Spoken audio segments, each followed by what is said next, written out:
The second season of Clannad finds its way onto the list with Ushio's death.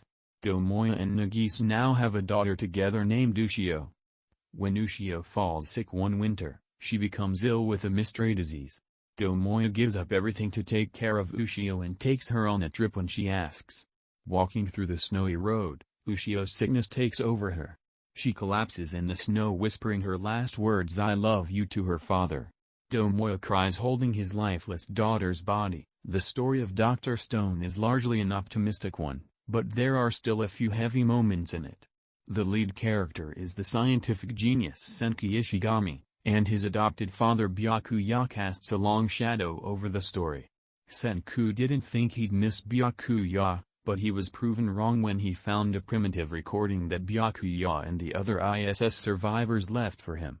Byakuya died 3,700 years ago when the New Stone Age began, and that fact hit Senku harder than anyone expected. Like Atonashi from Angel Beats, Meiko Hanma, known as Menma, is already dead. Menma died several years before the current time in the anime. Menma had a wish of reuniting her friends which Jinta carries out for her. Menma returns from her death as a ghost only visible to Jinta. She lets others know she's around by carrying things and writing in her diary. Menma tries to convince Jinta and friends that she's playing hide and seek when Jinta can no longer see Menma. When everyone leaves the secret base to go look for her, she writes her final goodbyes in the diary, leaving a personalized note for each of her friends.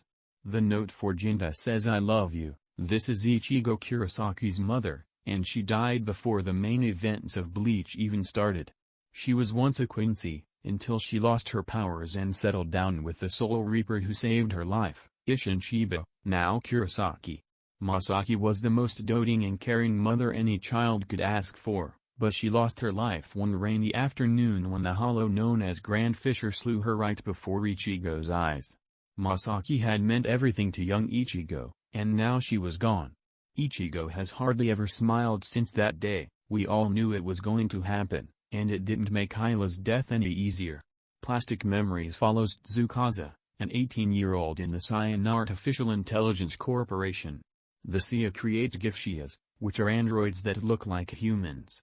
Tsukasa's partner is Isla, who just returned to the field after horrible experiences with her previous partner.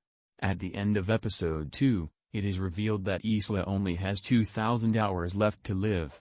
Tsukasa and Isla grow attached to each other and fall in love. On Isla's final day, her and Tsukasa ride a Ferris wheel together where they share a kiss and reminisce about the time they had together.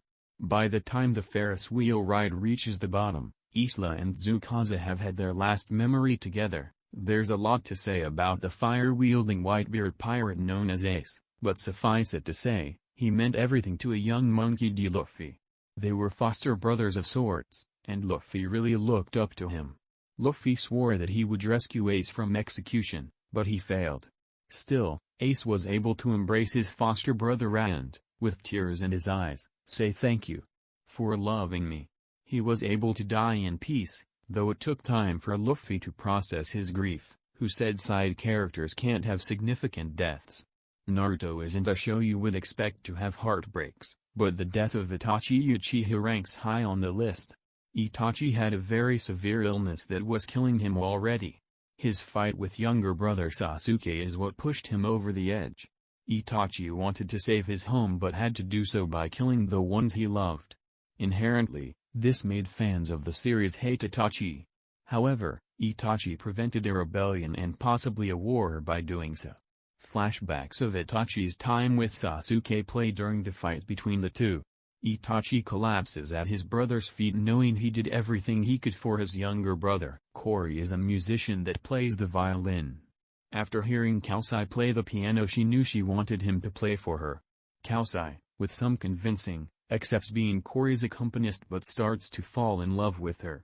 Kaori has a serious illness where her health is deteriorating throughout the show. Kaosai performs on stage while Kaori is in the hospital, and while he is playing, he is imagining her playing with him for one last performance.